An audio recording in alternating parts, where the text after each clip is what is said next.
What's going on, people? Welcome to the United Stand. It's just Sunday show, actually on Sunday for a change. Well, so welcome to the actual Sunday show on Sunday. We've got Mr. Goldbridge, we've got Beth, we've got Jay, and we've got Rick. It's international break. England have just wiped the floor. Maybe not wiped the floor of Albania, but they've got their win. Ireland, we won't go there. It happens, Jay. But we're going to talk a little bit about that. But listen, it is 2 years to the day that Solskjaer officially got the Man United job. So leave out, the early 17 game bounce that there was right up to PSG. 2 years of him officially being here. We're going to get into it. Has he made progress? How much longer do you give him? What are you expecting with the next kind of realm of Ole Gunnar Solskjaer reign? We're going to get into that as well and a whole bunch of other stuff. So smash a like on the video, subscribe if you guys are new. Loads to get into. Mark, you're looking like you're deep in thought, like you got something you want to get off your chest or what? I don't know. You look a bit, you good? Yeah, no, I mean, look, it's probably going to feed into a lot of things, but I just want to say to start off with that I've watched a bit of international football this weekend, and I watched Bruno last night moving the ball and look really good because he was getting the ball quick. And then I watched the goal that Dembele scored for France today, where Pogba is in the centre circle, knocks it quickly into Martial, who spins and plays it into Dembele, and they score a goal. And look, international football is very different to Premier League football. But I put a tweet out this afternoon and I said, it pains me to see Paul Pogba playing in the pivot next to Dembele or Kante, and yet he gets put on the wing for Duracell bunnies when he plays for United. And people are like, whoa, what are you insulting McTominay and Fred for, this, that, and the other? I'm like, hold on a minute. One of our biggest icons of this football club, Eric Cantona, called Deschamps a water carrier. You know, having a bit of banter and saying people aren't saying people aren't good enough is part of football. And the thing is, these people who do it, they're not bloody teenagers. They're top reds. And I'm like, football opinion is about exactly that. It's about having an opinion. And I will judge a player on what they do in a red shirt, because that to me is sacred. It's a red shirt. And I don't care whether you've raised £20 million for charity or not. If you're shit in a United shirt, you're shit in a United shirt. And I've seen again this weekend, I don't care about individual players. That midfield is rubbish. I saw Declan Rice play for England tonight in CDM. That's how you play it. We have not got good enough midfielders. And I don't care whether you've got McTominay as your bio picture or Fred as your bio picture. Don't come at me on a Sunday afternoon because you didn't get roast beef and you got beans on toast. People seem to get really moody on a Sunday. I have seen this weekend why Pogba should be in the pivot and why Manchester United are, for weeks and weeks and weeks and weeks, have been playing this dead brand of football. You don't catch teams out when you move the ball slowly and inefficiently from back to front. And this is where United are really struggling with that McFred midfield. And we saw it today. Pogba, CDM. Yesterday, Bruno, quick ball. Martial, quick ball. People don't want to, because people want to have a pop at those three players. But I'm telling you, put them in the right positions, you'll see a very different Man United. What I will say is, I definitely know my friends. I was looking at Mark and I'm like, he's got something that he wants to get off his chest. And it's burning him. It's burning him and he got it out. But no, listen, I do see a lot of that happening on social media. It's like you can't... The thing is especially Twitter. Twitter's just like it's actually a vile place, really. So a lot of the time, like as soon as you express an opinion, even in a jovial way, it's like you have to be all in or all out. It's one or the other, and then people just jump on you. It's quite. I don't think it is Twitter. I ain't got a problem with Twitter. I think football Twitter's a fantastic place. What I think it is this bloody snowflake society that suddenly is trying to change football. And these people should know better, because these people are people I follow who I respect. But they start telling you can't criticise a player now. Like, piss off. Piss off. I've been at Old Trafford when Ryan Giggs has been virtually booed. And I'm sure Ricky's been there when that has happened. No, they're not booing Ryan Giggs, but he'll try. Ryan Giggs, it's definitely in the early noughties. I've told this story so many times, and so many people will come up to me and say, you're so right. Ryan Giggs at Old Trafford used to get heckled a lot because he'd try and take people on 10 times and 5 times it wouldn't work. And people don't realise that. They don't realise what it's like in a football ground. Like, you do get shouted at. That's what it's about. It's an entertainment industry. But a lot of these people say, especially maybe some of the older fans, I don't know, no disrespect, Rick, but maybe you can share some light on it. But in terms of like, I think some of the older fans are like, well, that's fine, but it only lives in the football stadium. I'm not going to say anything bad about my players or anything in public. I've heard that argument quite a lot. Rick, is that something you've seen? Yeah, I've seen people saying that, and it's a really interesting topic, I think, Flex, because social media has caused all this. Social media, obviously, you're speaking to hundreds, sometimes thousands in your case. You know, in some cases, possibly even millions of people see people saying things. And obviously, people think like you're spreading the word. But, you know, when I was a young man, that was just in a bar in front of, I don't know, 80 other lads, and somebody would be stood on a chair going, he's crapping. If he plays in this team again, I'm giving my season ticket up. I've seen that dozens of times in bars. It's different now because so many people are seeing it, and so many people are seeing it who don't like it. And here's the next main thing as well. People will jump on you and they'll say horrible things to you because they're hiding behind a computer screen. I didn't often see them lads in them bars getting pulled down. Hey, I didn't used to see too much scuffling, you know what I mean? Maybe occasionally. Maybe if Jay was in there, perhaps. Definitely. Well, actually, before we come to Jay, I think it's interesting, just before we actually get into the main topic of the show, but it's an open forum. I mean, Beth, you're at the different end of the spectrum. You're young, part of the new generation at university, etc. How do you see it, like, you know, with fans being able to have their opinion? Hold on a minute. I just want to say this. Let's just remember, I get a lot of shit for saying McFred. Beth created it. Beth created McFred. It's everywhere now, and Beth created McFred, so you know, it's everywhere. That's in the dictionary, and Beth started this.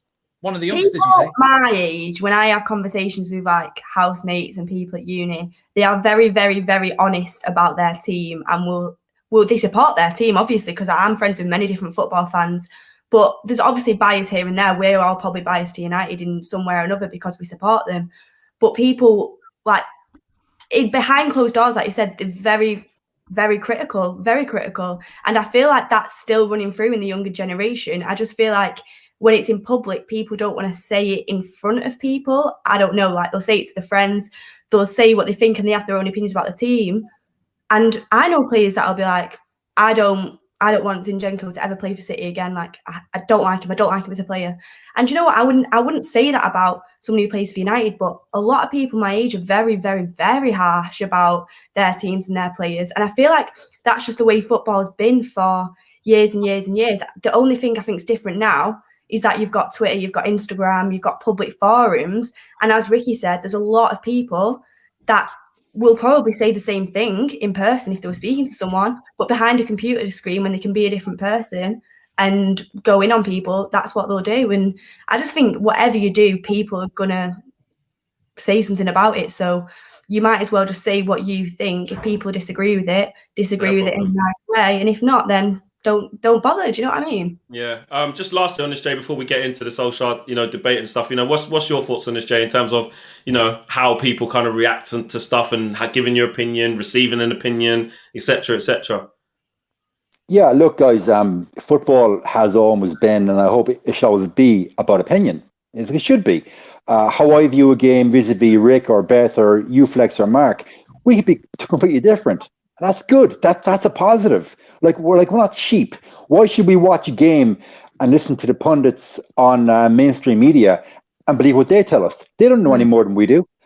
And I grew up before social media and had many, many heated debates in bars and restaurants in Ireland. Went to Old Trafford many, many times. Had debates, arguments, but fellow United fans, that's okay. That's part of being a human being. You've got your opinion, you're entitled to it. You may not be right, you may not be wrong, but it's your opinion, and by God, you fight for your opinion. It's awful easy to hide behind a computer screen with a fake avatar and slag me off or Mark or any of us. It's a fake avatar. So anybody I see come up on my feed on social media with a fake avatar, I just ignore. I don't engage with, because if you don't have the balls to show your face, well then I ain't going to talk to you. Yeah. I hear what you're saying. No, it is an interesting topic, and it's one that I'm sure with social media will just keep going on and on and on again, and then you get into trolling and just straight disrespect and sexism, racism, and then it's a whole different thing. But that is what happens, and like you said, it's a place where you don't have to be held accountable all the time for what you say, either by your credentials, i.e. your ID and stuff like that, or by just you might say something horrible and you can't be held accountable. So it's something that's just going to keep going on, and it's starting to replace little things like you're saying. You're out for a meal, or you're at the football, you're on your way walking in the crowd, you're on the tram on the way to the game, you're on the bus, whatever, the train, and you're just having those debates. Like, football's the global language. You don't know someone, but you go, "Oh, United fan, oh, what do you think of this? What do you think of that?" And then, "Nah, I love McTominay, mate. Nah, honestly, nah, you got that wrong. Nah, Martial's the guy. Nah, Pogba, get out." No. It is a matter of opinion. That's just what it is. And that's what we will always have here as well on United Stand. Anyone can come and have their opinion. Yasser says, cannot stand the notion that Rashford isn't good enough when he is clearly more talented than Mbappe. Wow. Does Rashford need to leave to get more respect? Shaking my head. Well, Yasser, like I've just said, it is about an opinion. I do agree. I disagree that he's more talented than Mbappe. But there you go. That's the exact proof of it is about opinion. But let's get into this, guys, though. This is big because it is 2 years to the day that Solskjaer has been given a Man United job on a permanent basis. And here we are. I'm just going to paint the picture. I'm not being pessimistic or optimistic. I'm just saying the facts. We are trophyless in that time. Okay. We finished third and are on course to finish second. Champions League. What's the best we did? Barcelona. After PSG, didn't we? And then we got knocked out after that. So what was that? That was round of 16, was it? Or was it quarters? I think it was round of 16.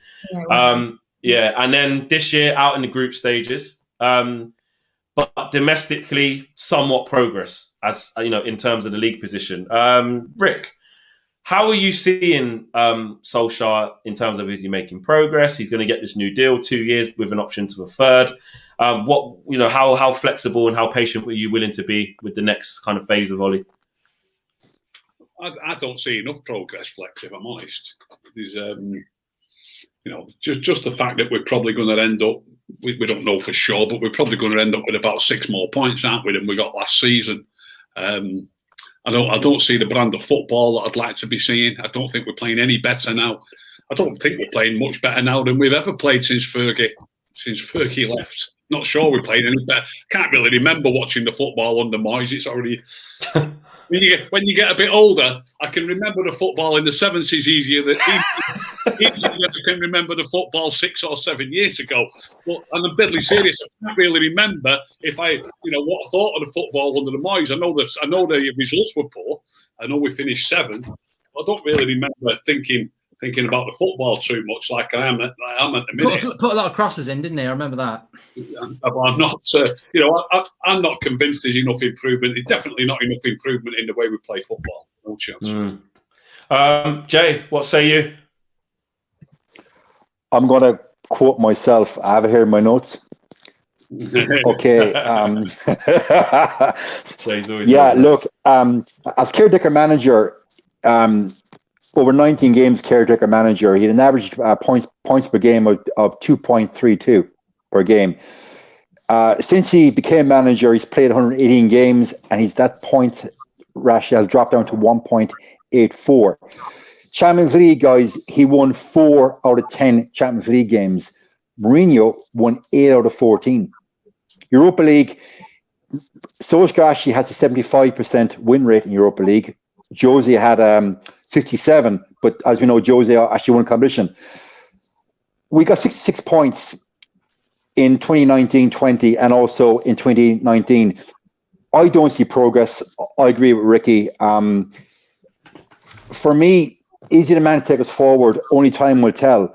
But what I do not agree with is the fact that he's been giving a new contract now based on those results. For me, it's not good enough. He's lost 4 semi-finals. That, for me, shows that he's not a serial winner. I don't think he's cold and calculated enough to be a manager. And second, the point I'm going to make, guys, and we've said it many times in the show, he's not been back in the market. Last transfer season, he was not backed. I agree 100%. However, since the time he's been manager, if you go to transfermarket.co.uk, Solskjaer has bought 9 players. Now, including that is Palestri and Diallo. That totaled £279 million. That's an average of £31 million per player. That's what he's got. Yeah. Now, they're facts. They're indisputable. Has he got the right players? No, he hasn't. But he still has got touching £300 million of investment. We don't see it in the pitch. Ricky, I agree with you. We don't see it in the pitch. It's not the football I want to see. And to give the Solskjaer a 2-year contract now and tell him that it's not predicated on winning a trophy. That's lunacy. It's nonsense. Yeah. I'll tell you what I would say, though, just to come back at you, Jay, is that I said this morning on the morning show, this football club's dead if we sack a manager who's second in the league. Would you actually sack him now? No, we all agreed as a group back in November after the loss to Leipzig that we would all give him until May. And I was totally on board with that, completely. Yeah, give the man till May. Early in, early out until May shouldn't even be for discussion. However, the club now, during this past week, have gone on record. He's getting a 2-year deal, option for 3. He's getting, what, £9 or £10 million per year. So if they sack him, say, in December, Mark, it goes down the Jose Mourinho line. He's not back in the market. Come next December, we're between 5th and 6th place. It's going to cost them upwards of 20 million to buy him out. That's not good business. So I know we almost have back to say, Mark, we're running as a business. But when it comes to it, they make horrific business decisions. Yeah, why can't you just wait until the end of the season and then sack him or back him in May? Not March, when we are, I think that second place, guys, that's tenuous. We're a point ahead of Leicester. That's tenuous. And we'll beat Granada. I definitely agree we'll beat Granada. But can you see us getting past Ajax in the next round? I can't. I mean, to me, I think that this really. I knew we were going to talk about this tonight, so I thought about it in depth, and I was like, well, you can't just keep saying give him till May, and then I think he's going to be sacked by Christmas because he won't get back to in the summer. I think from the football I saw last night, because I didn't watch Portugal last night, but I watched it today, and I also saw the France highlights. I was like, hold on a minute, why am I waiting till May? Paul Pogba's fit, Bruno Fernandes is fit, Donny van de Beek is fit. Why am I waiting till May? We've got 2 months left. I don't need to. I think many of us are waiting till next season, and we're going, give him till May, and then let's see if he gets back to in the summer. Hopefully, he'll buy a CDM, and hopefully, we'll play a better brand of football. You know what? Let's call a spade spade. I'm going to bring it forward. I want to see good football before the end of the season. Paul Pogba might not be here next year, so use him in the pivot in the next 2 months. Get that ball moving quicker from back to front, because Pogba will do it. He did it today for France. Get Bruno. Try and find a way to get Van der Beek into the team. Don't care if it's off the right or the left. And look, grow a pair of bollocks and put one of Fred, Matic, or McTominay next to Pogba. I know they've all got their issues, but I'm fed up of seeing 2 of them. So I actually think that I want to see good football between now and the end of the season, because if I don't trust him to bring it in next season. Beth, what are you saying? The thing is about Ollie with me, I mean, we've spoke about it many times, is I think he's got where he's got to in certain times because of his name and stuff like that. I feel like another manager with his track record and some of the big matches he's lost might not have lasted this long. But the thing is, you just cannot sack a manager in second place when we've not been on course to win a title for how many years? Like, no one thought we were going to win it this year. And despite the fact that we don't play great football, and sometimes we do get lucky by individual brilliance, the fact is he is second place and he's still in a competition where we are the favourites to win. And I generally think we will win that competition. And if we win a trophy and we're second place, how can you sack that manager? You just can't do it. But on the opposite side of it, I see some of his decisions he makes, and I see the continuous stubbornness. I see that he's bought Van der Beek and he doesn't want to play him. I see the way he thinks about games in like the last 20 minutes, and I don't agree with any of the way that he does play it. But at the same time, there's other things, like when we're against City and he manages to pull off that performance when we're second in the league. Like, how you cannot sack a manager who is second in the league. And I also think behind the scenes he has done a lot of work with like the academy and bringing people through and things like that. But as we keep saying, if we had this style of play and we were out of the top 4, of course, like it'd be gone. But you can't argue with second in a trophy. That's if he gets it. If not, then it'll be completely different conversation. Yeah. I just think it's. I don't know what you think, Ricky. Sorry, Joe, or whoever wants to come in. I just think it's unsustainable the way we're playing football with the fans. The fans are the most important people, and even Beth just said it there. Obviously, Jay and Ricky are probably a little bit more towards Ollie's not the right man than maybe me and Beth are, and I don't know where Flex is, but. What I will admit, and I think we'll all admit it, and everyone at home is watching, this is unsustainable. You can't keep doing what he's doing in the way that they're playing. There will become a tipping point, and will he change it? I don't know. That's the biggest thing for me is that ceiling. I've been speaking about this ceiling. Probably, I think it was when we went on that bad run of games with Sheffield United, Everton, West Brom. I started to get really concerned then. And I know we kind of picked it back up a little bit, scraped through against AC Milan and stabilised in the league a little bit. Injuries took over, so you kind of take your mind off it. But I will be honest, I can admit, I'm there now. I can say that I think he's reached the threshold, the ceiling of that he can't push through that ceiling to go up another gear to rival Pep Guardiola. Because for me, you have to look at also the era that you're in. So I always liken it to the tennis situation where Andy Murray's just unlucky, mate. You're up against Federer and you're up against Nadal, and Djokovic, right? So you're in a really tough era. And I just feel that Ollie has stabilised us. I feel Ollie has progressed in some areas. But when I look at it, I think, okay, even if I gave Ollie more tools this summer, do I really deep down believe that his football, like Mark is saying, his football will change? I don't think it will. I think the emphasis on the new type of football that we'll play if we get better players, the emphasis will just be on those players as individuals to make something happen and kind of, as opposed to like a team ethic of a sustained way of playing. And I worry that, and I could look, it's all about opinion, but I worry that when Liverpool come back without those injuries, we get fans back, Pep keeps improving. Tuchel, however you say it, he's got his players. He's going to put his ideas down. You can see how he's building. I think those managers have gears to go up further, where I don't think Ollie has. But it's very difficult because it's true. If you do finish second and win a trophy, how do you do? How do you sack him? How do you sack him? But deep down, I know that I believe that Ollie can't go up gears. I don't think he's got any more gears. I think the car's in sixth gear or whatever, and it's the maximum it can go.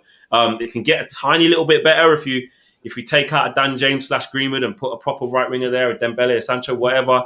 Yeah, you give a little centre back. I understand that, but the type of football I don't believe with this, and the coaching staff, not just Ollie, just our setup. I don't think that's going to be conducive enough to ooze more talent and a better way of playing out of new players. That's how I see it. This is the thing. He's gone on for he's had, is it 2 years now at the club? Is it 2? Yeah. He's had 2 years now, and I do think in them 2 years he has turned a lot around at that football club, and I do think he has done good work. But we are starting to see the same like tactical mistakes creeping in, bottling big matches, semi-finals. He keeps persisting with the same ideas that aren't working, and you do think, was this his time to bring us to where we are now? And then someone who's had a lot of experience, who doesn't have to learn on the job, can come in and now give the team what it needs, and that's a style of play. Do you know what I mean? Like actual tactics. And look at Scott Parker at Fulham. I mean, I know they're towards the bottom of the league, but genuinely, I think tactically they are so. He's got them playing so well with a very, very average set of players. I know the bottom of the league, but you just think, what could maybe Pep Guardiola or Klopp or someone like that do with our set of players? You do start to wonder that, and I think the only time will tell after the season, summer and next season will be a massive point in what happens with the manager, I do think. But I think this is the problem, because I think that, yeah, we're all talking about Solskjaer because he's been in here for 2 years, but let's never forget, well, I personally think let's never forget that the real problem at this football club is the Glazers and Ed Woodward and everyone who's running it. Because I agree with Beth sort of there, and I saw someone in the live comments saying Solskjaer's the man before the man. Solskjaer's the man to repair the damage, build the foundation, and then 100%. You bring somebody to take it to the next level. 100%. And I think 100%. As a fan base, we'd be very, very happy with that. But what frustrates us and turns us against Solskjaer is instead of seeing that he's steadied the ship and he's putting good foundations in and he's the man before the man, the board is selling him as the man. So then you get frustrated with the man who's the man before the man, who's creating something. And everyone turns on Solskjaer, when actually I think Solskjaer's done a very good job over 2 years. Yeah. He has progressed. Third and second for United over the last 8 years is really good. Much better than Moyes or Van Gaal or Mourinho really managed. There is some youth coming through. But like you said there, Flex, and I don't know what you think about it, Ricky and Jay, but I think he is the man before the man. And I'm more patient with him for that. But unfortunately, we've got a board who will say, nah, he's the man. He is the man. And then that becomes the problem, because the board know he's cheap, he's a buffer, he protects them. And they just want top four anyway. Can I say something? Under Mourinho, I'm not a Mourinho fan, by the way. I wish I'd have kept Van Gaal. I was gutted Mourinho came into Van Gaal.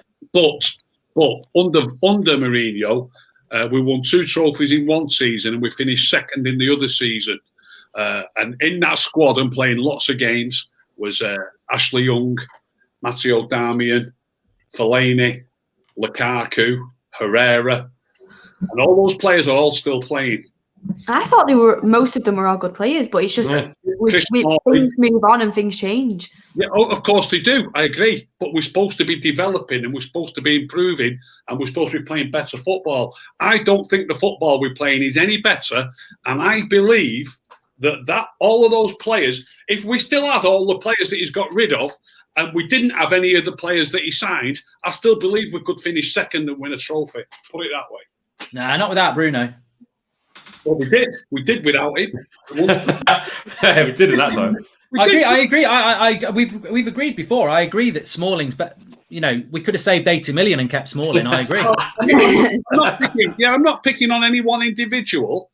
I'm deadly serious, and I'm adamant that those players are a little bit older, but they're all still playing at good levels of football. They're all a little bit older than when we let them go. They're all still playing at good levels of football. We won the League Cup, we won the Europa League, and we finished second in the league. I'm absolutely adamant with all that same squad, we could still finish second this season. So, Jay, on that, do you know what, Jay? Am I right or wrong, Jay? Am I right or wrong? Yeah. Mourinho hated Marshall, though. You lost me. You lost me in the argument, Ricky, when you said Fellaini, she was still playing in our midfield. I haven't said that. Up to that point. Well, that's how I interpret it. Yeah, with that squad, we finished second. Apart from Fellaini, actually, he's playing in China, isn't he? They're all still playing at a good level of football. I'm absolutely adamant that all those players that are playing for Inter Milan, Smalling's playing at Roma, Herrera's playing for PSG, if we didn't get rid of any of them and we didn't sign any new ones, we could still finish second this season. I'm absolutely certain of it. I think Mourinho would have got Bruno anyway, Jay. So pretend Fellaini's still in China and Mourinho got Bruno. Okay. I thought Valencia was done. He was lacking. His pace was gone at Premiership level. And I also felt his last 2 years, he couldn't cross the road. His crossing became atrocious. For a former winger, his crossing became atrocious later in his career for us. Under Herrera, 100% should never have sold him. And I would play Chris Smalling over Lindelof and Maguire week in, week out. 100%. You put Bruno Fernandes into that team that Mourinho had, per se. Even with Fellaini playing in midfield, we'd be second and win a trophy. That part I agree with, definitely. But it goes back to the point, have we made progress post Mourinho? I don't believe we have. I genuinely, guys, don't believe we have. Look, I was a massive fan of Mourinho because of his charisma and his performances. I loved him in the media. And football has moved on. No question it has. And Jose with Spurs, it's been proven football has moved on from his style of play. It has. That's my personal belief. The time was right to get rid of him. We spoke off air. We were discussing bashing Schweinsteiger, and we all agreed that we love Schweinsteiger. And Mourinho ruined Schweinsteiger. At that point, Mourinho was dead to me. It's awful easy for us to compare Mourinho vis-a-vis Solskjaer, blah, blah, blah, blah. But tactically, right now, guys, the football we play, is it any better? Is it any more attractive than what Louis van Gaal played, Jose? what's the difference between Ole To ball? Well, yeah, what's the difference, guys? Can you tell me one difference between Solskjaer ball, Jose ball, and Van Halen ball? I'd love to know, because I can't see a difference. Consistently, it's all shit. You have to be honest. I think Ollie. I think what Ollie's done is I think what he has done is got certain players playing. So Rashford, he put his arm around him. He's given him the environment, and Rashford had his best scoring season last season. He did that. Like Marcus Rashford is a good player.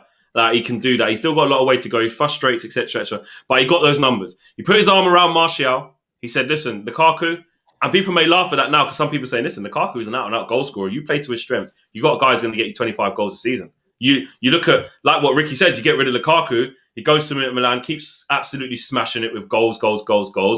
Belgium's record goal scorer. Technically, if you actually look at it, Lukaku is in the top 5 number 9s in the world. If we're really being honest, number 9s getting you goals. He is, and we had that on our doorstep. Would he be able to do it in the Premier League now? I don't think he could. Well, even with us, he was getting 20 odd, and then the season he left, he got like 15, 16. Like he always got goals.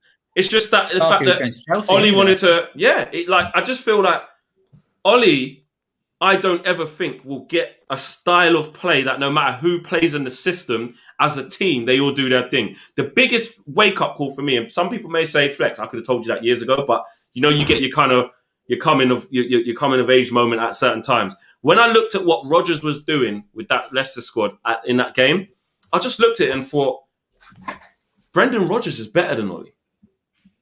Like I look at it with the resources that he has, I think he's a better coach than him. How's that? I think it's really sad what's happened here because I've just gone and done a bit of homework because I know I'm up against the SWATs in Ricky and Jay here. So what they're saying there, I wanted to come back at Jay and say, bullshit, we have progressed. But I thought, you know what?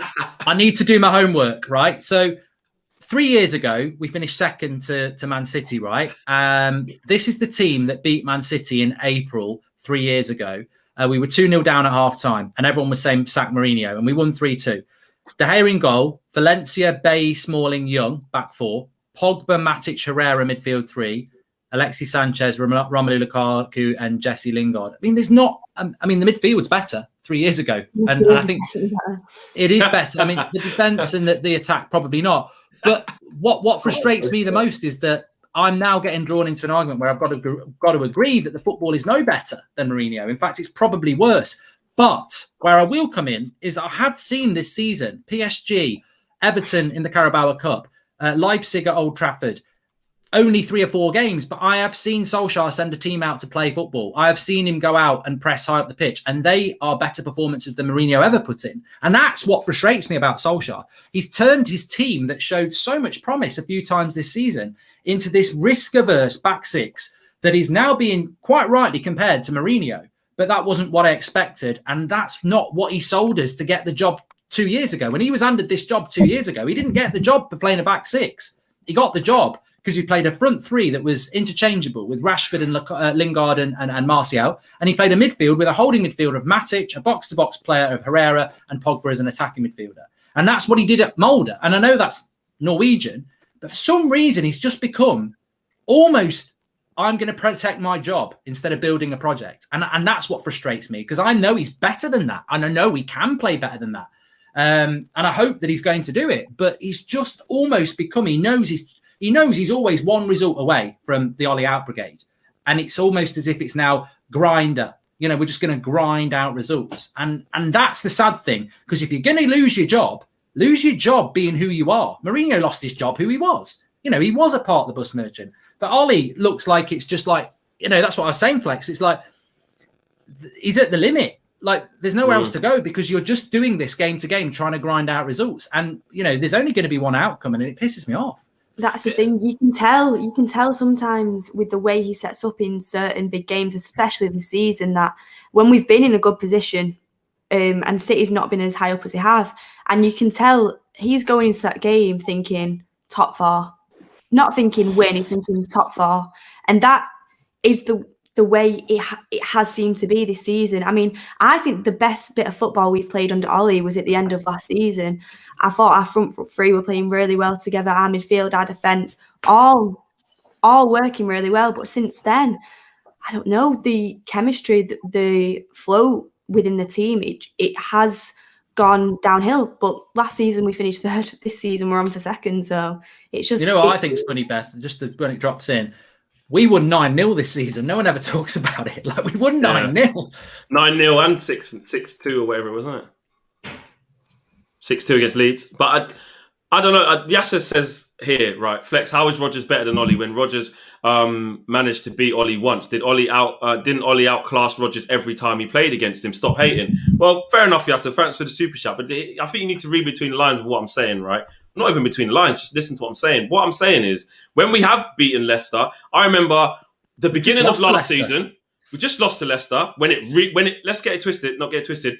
When it really mattered in an FA Cup quarter final, our manager came and made changes and changed our shape. Their manager had loads of injuries as well, and they played us off the park. Yeah. This season we drew 2-2 to them. Yeah, you could say we should have won, but we didn't. It was 2-2. Last season, we won 1-0 by a penalty, and then we were camped in the whole game. Yeah, Rashford scored a penalty early doors. It was when Matic came off and Fred came in. I remember that game, and we got played off the park. It's very, very narrow if we ever have beaten Leicester.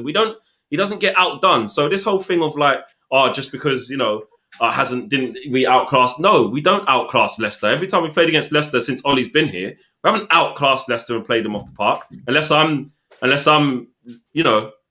missing something here.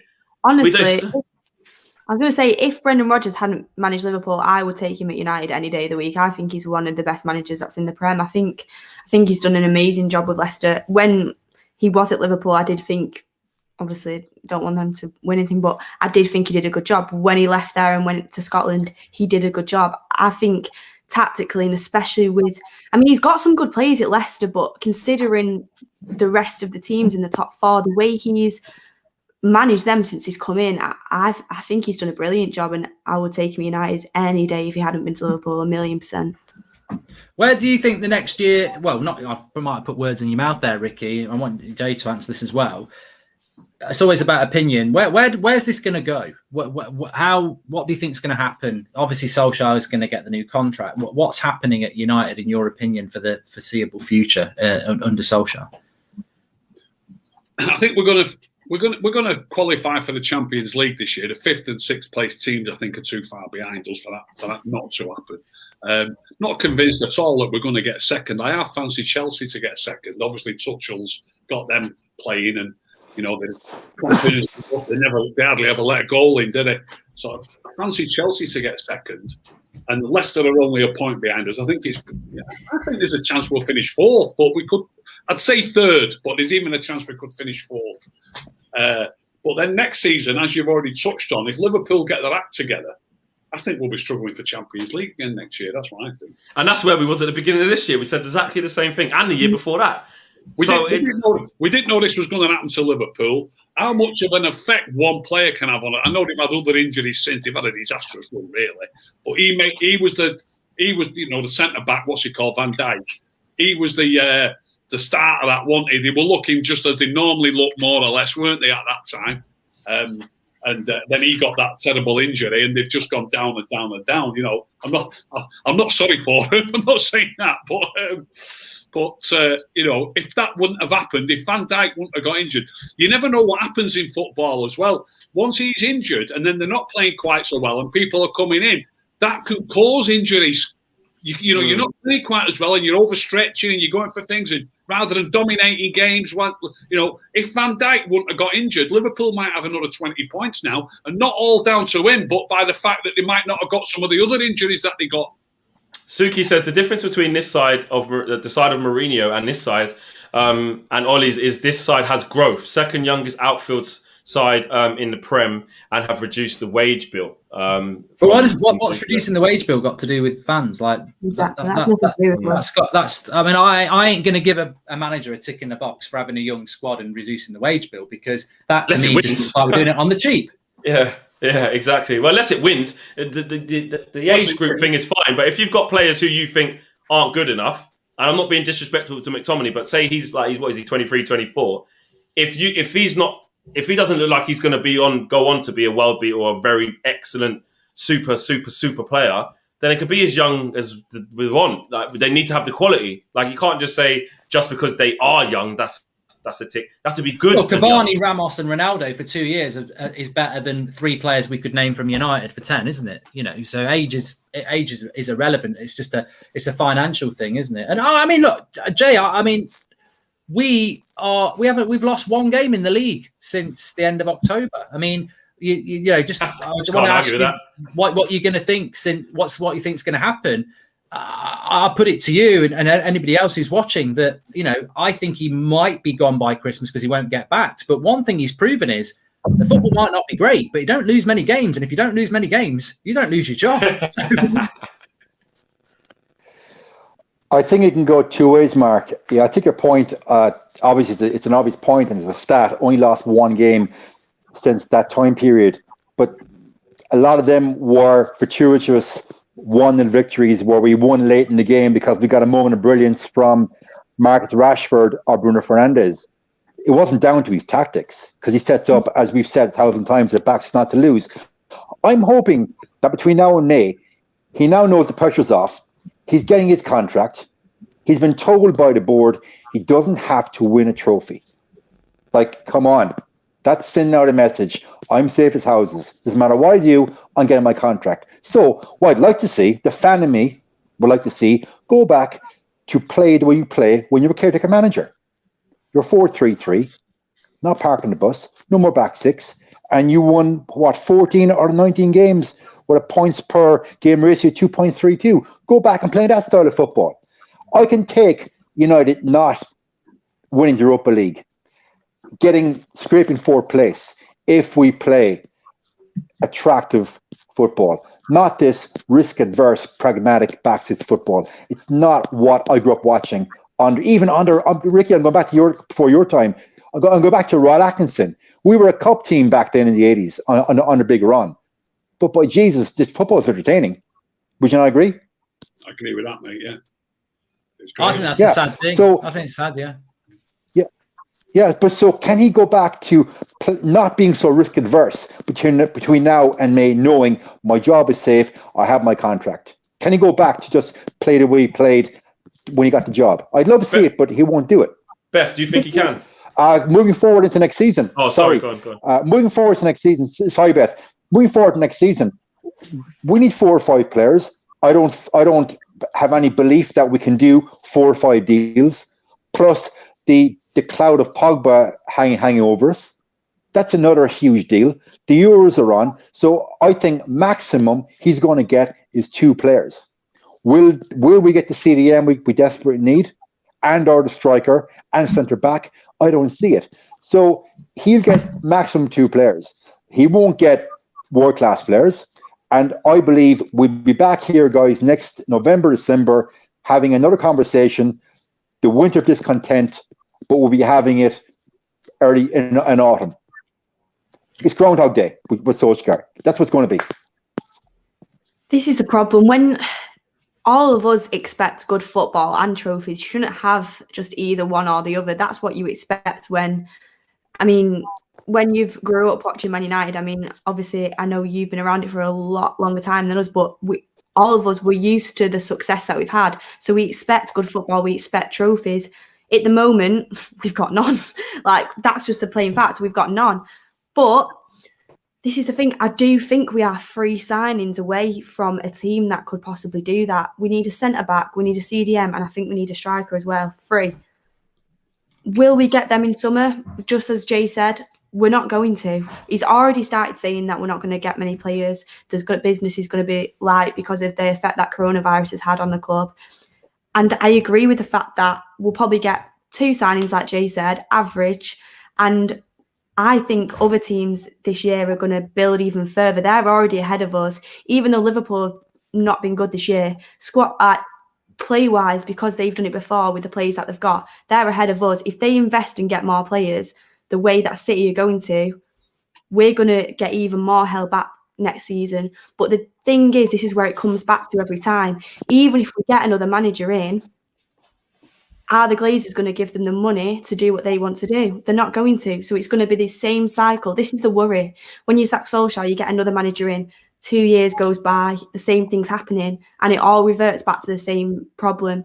I honestly, I would love to think we get to the summer, Ollie gets more of his signings, he gets a better style of play, he has time with a pre-season to work with them, put them into the squad. We start off playing the football that he has promised us, attacking, free-flowing football. He said he's got a plan on the way he wants to build. Do I see it happening? I don't think so, because I genuinely do think the Glazers hold a lot back at that club. And I just think the coaching staff and the way the club's run behind him, it's so naive for a club of that stature. But that's the way it is. And I just think we've got to deal with that, because I think that's the way it's going to be for years and years. And it's negative to say, but it's just the way it is. And it's the way that it's been for the last 6 years, 7 years. There's nobody on that board who knows anything about football, so it won't change. The big problem is the top of the club. Unless you get a miracle worker in, like a Sir Alex, which doesn't exist, I don't think you can succeed at that football club. And as soon as these factions within our fan base realise this and actually start to construct some proper way to get control of that football club back, then we ain't going to work. And Real Madrid fans wouldn't allow this to happen. Barcelona wouldn't allow it to happen. And I don't think a lot of Italian clubs would allow it to happen. But for some reason, it's happening at this football club, where we're just constantly going after the wrong people in relation to the manager. I mean, I think there could be a lot better football played, but there's no manager that can win the title with that team. And that's where Manchester United... That's what I was going to say. Is that the big question? Is the big question then... Like, yeah, okay, so Solskjaer's the man at the helm, so you've got to kind of judge him on his results, etc., football. But it's the biggest question of all, like, who can succeed under this regime? Or is that a bit like, well, you are going to get like 300 million to spend, so you spend it wisely, and then you could maybe challenge for the league? Or are we saying, but you won't, if you had 300 million to spend, like Solskjaer's had the best part of, let's say, they're not going to allow you to get the exact targets that you want because of the way the board move? I think that's a fair way to look at it as a question sense. Who said we've spent 300 million? Was it Jay said we've spent? Yeah, but what was it? 279, Jay? What was it? 2? Ricky, there's a website called transfermarket.co.uk, and Solskjaer's bought 9 players. Now we're including Palestri here and Diallo. We're including every person's player he's got. 9 players, total of £279 million. Average cost per player of £31 million. Right. If I go back to the point that I made before, nobody will change my mind on that. I believe a proper manager could have kept the same squad that we had before and still be second. I'm adamant about that. Now then, he spent 280 million and got rid of all them players. Surely there's got to be some progress. He's not, how many clubs have spent 280 million in that period? How many other clubs? Perhaps City, maybe Liverpool, maybe Chelsea. You know what I mean? Do you actually think the last 3 players he bought last season were his signings? Because I genuinely do not. Well, I don't know that. Do but that's the big question. Who's in? Because you only got to look at the Donny van de Beek situation, and you can see who's in. Who signed that off? Who signed it off? Because did Solskjaer sit there and say, and this is what I was saying on my show last week, Friday, and I was like, I would love to have known what was going on in that boardroom when they sat down with Ollie, and I want to know what his angle was. Was Ollie's angle, I tell you what, I'm in the dream job at my club that I love, that I've served, and I've brought success to, so I'm never going to leave this job until I'm literally sacked. This is my dream, and I believe I can get us back to the top, because I did say that I do believe that Solskjaer believes he can get us back to the top. Absolutely. If not, he shouldn't be there.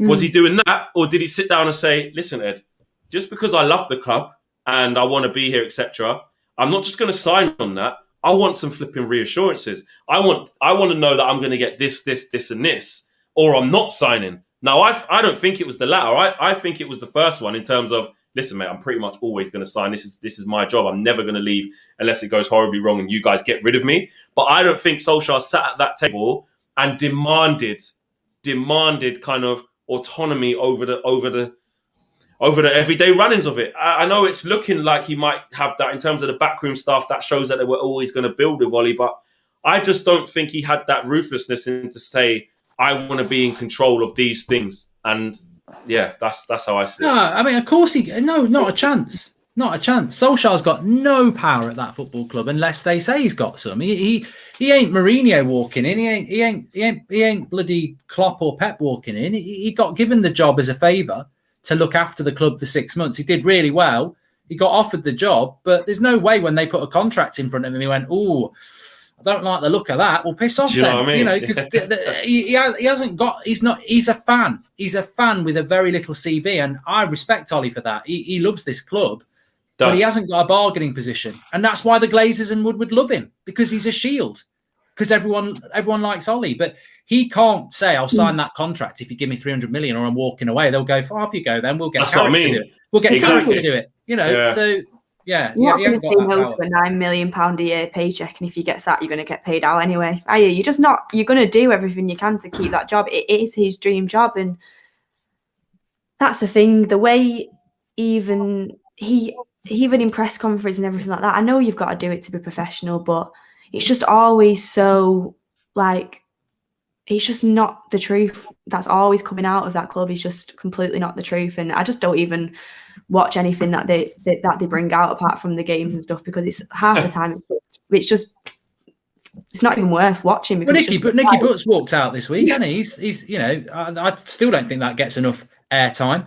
The guy who's been in charge of developing the path between the youth and the first team has decided, I don't like the way this club's going, and he's gone. Yeah, so literally, like a couple of weeks after, he's like, "Sod this."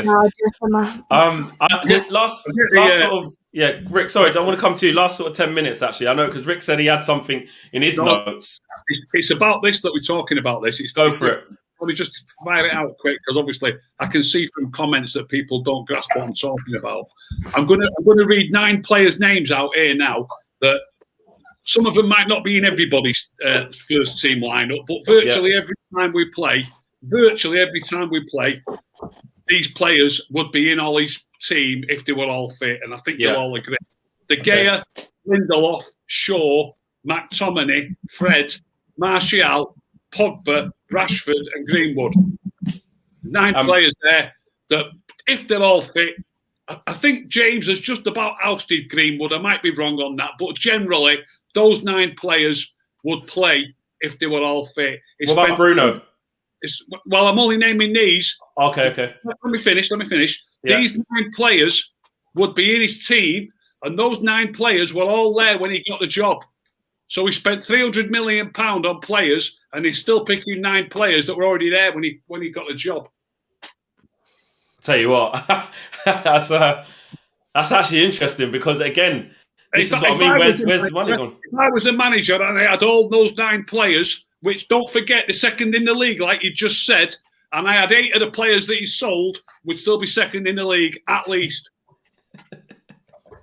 I think second in the league is a massive achievement. I said at the start of the season we won't finish top 4. I still think that Solskjaer has done fantastically well this season. But because I'm a greedy man and I'm a Manchester United fan, I want to play good football as well, and that's my issue at the moment. I think that people who say, well, it's just been it's been a 38 game season for everybody.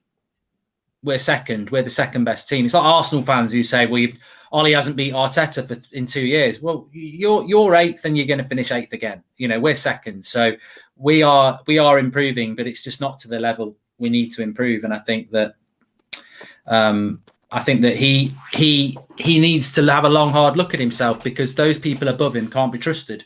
They'll spin him round and stab him in the back as soon as the fans turn.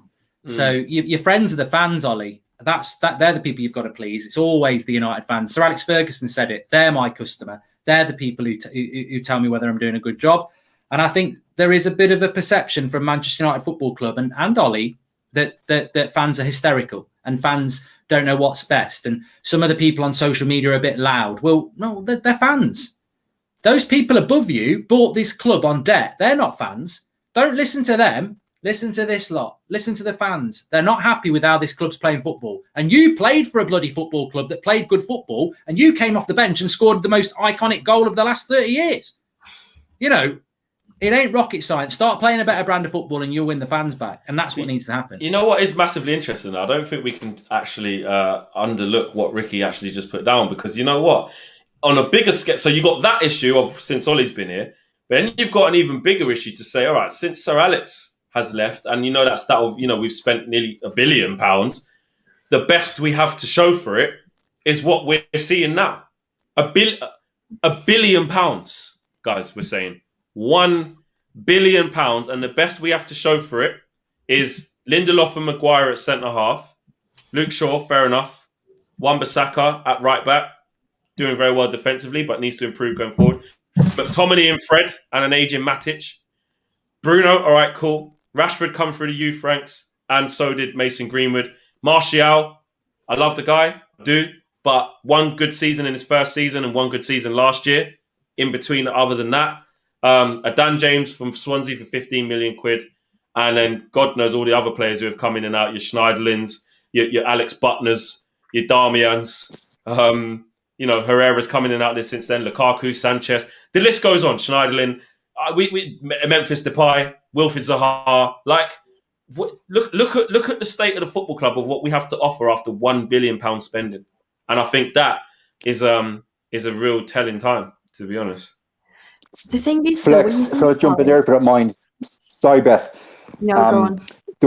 The two key common denominators in that £1 billion spend, probably what's that, about 1.3 billion euros, is Ed Woodward and Matt Judge.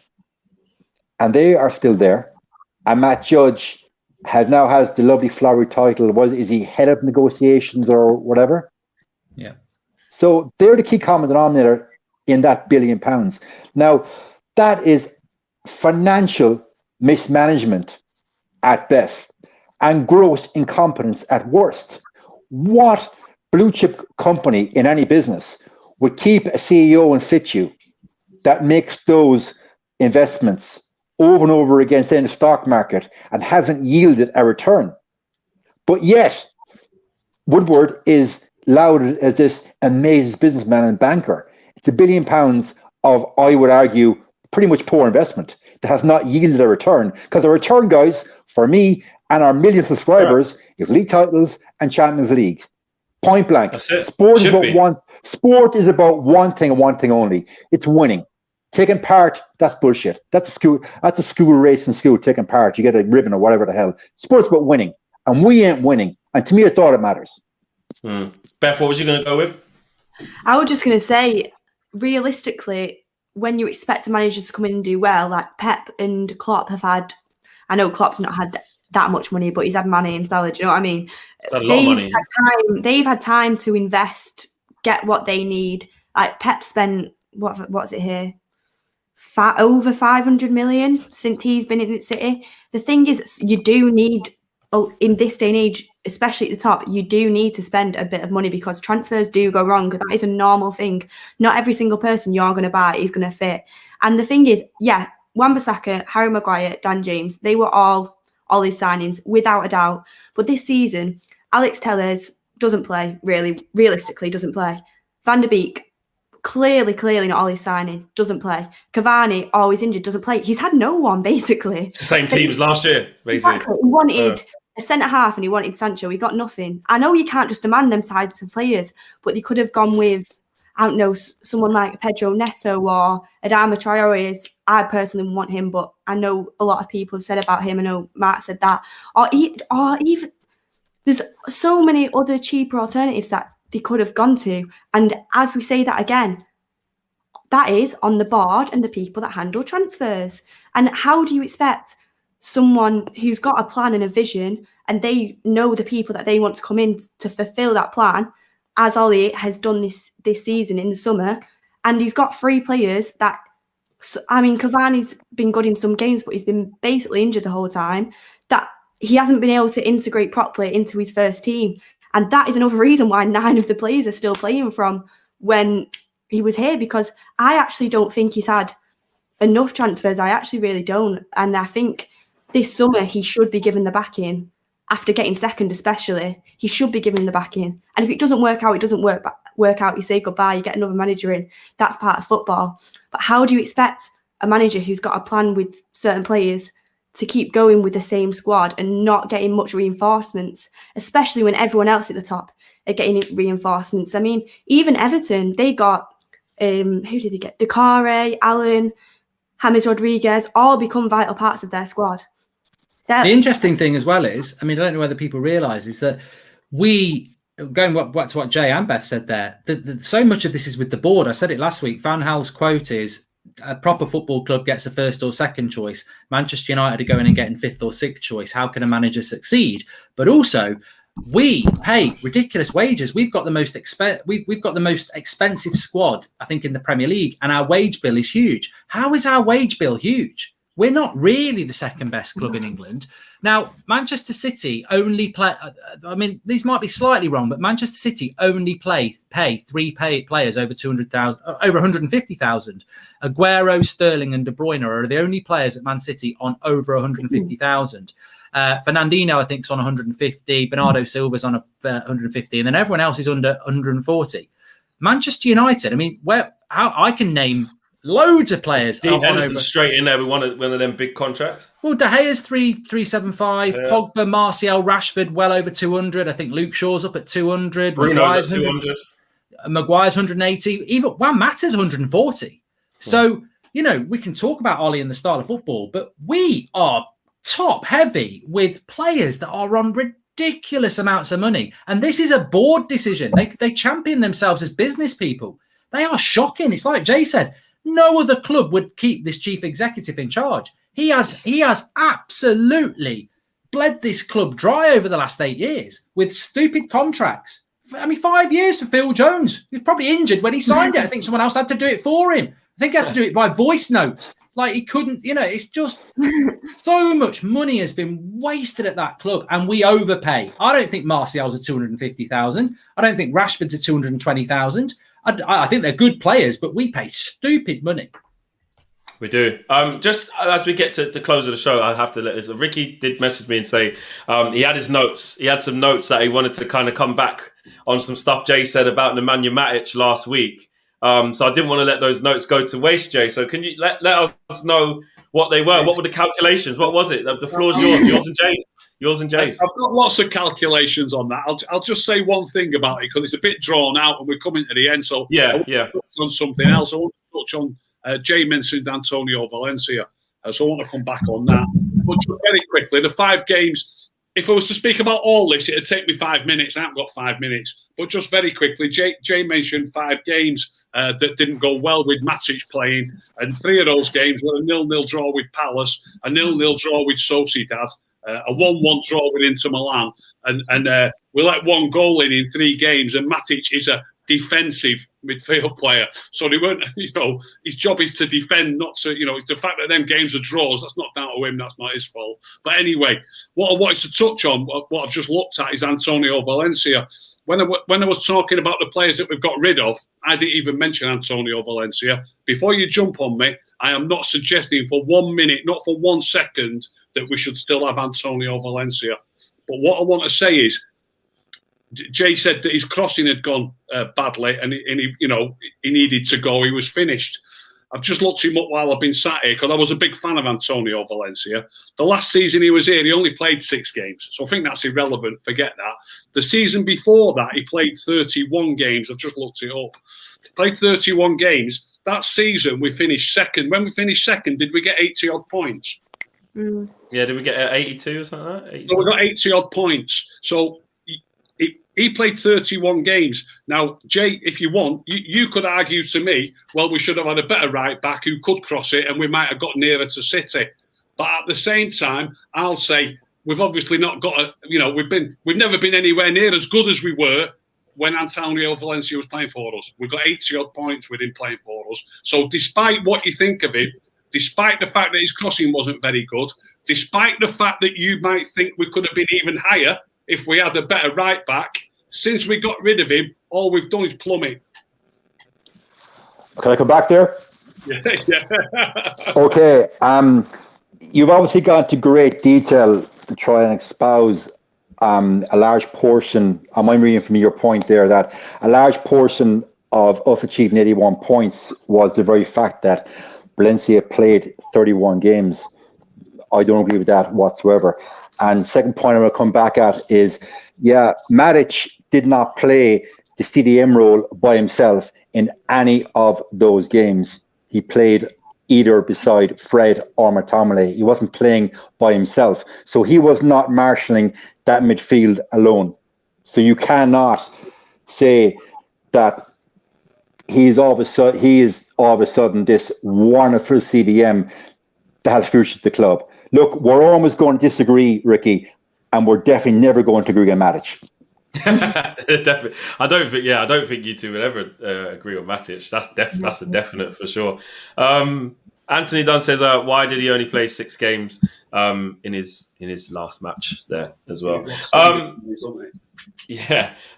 come to the end of the show. Another good show, man. That's this is what it's about. I think there's so much going on. Jay and Ricky versus AJ versus Fury. Which one's AJ? Which one's AJ? I thought it's a bit chill tonight, actually. It's better when they do it after a game. We're a bit chill international break. I haven't said it. I've got absolutely loads to say about it. Loads. But I didn't. I'm sorry I said it because Jay's come back on a little bit of it, but never mind. Yeah, I think in the future we'll do a lot more and get Ricky and Kev on debating a lot of stuff, side for side, and that's they've both got notes, and if people come with notepads and stuff like that, they've come for a serious thing, man. But it's been a great show, guys. Big up to everyone watching. Smash a like on the video. Make sure you subscribe if you're new. Hit the notification bell as well. International breaks nearly over. With 2 games down, Thank 1 more God. to go. Thank God. I don't even know who England got next. I haven't even looked. I don't know. Just make sure Luke Shaw today, great assist. Just get back in one piece. I'd happily take him not playing in the next game. Martial's injured. Martial's injured as well. Rashford's come back to Carrington. I think he just wanted to go and see the lads. Play a bit of Fortnite, play some COD or something, go and see the boys. He hasn't been there since the autumn. Why did he even bother going out? Just wanted to. KG said it to me today. He was like, I don't care. Jade Lings probably sent him a message in the group chat going like that. Rashford got excited and he thought, I'm going to go see my boys. I think that's what, because he's come straight back, not fit. But yeah, let's keep it moving, guys. International break's nearly over. And then we get back against Brighton and we'll have the fan forums, have the watch-alongs, the press conferences, the build up to it. And we'll get Man United back again. We are out of here, guys.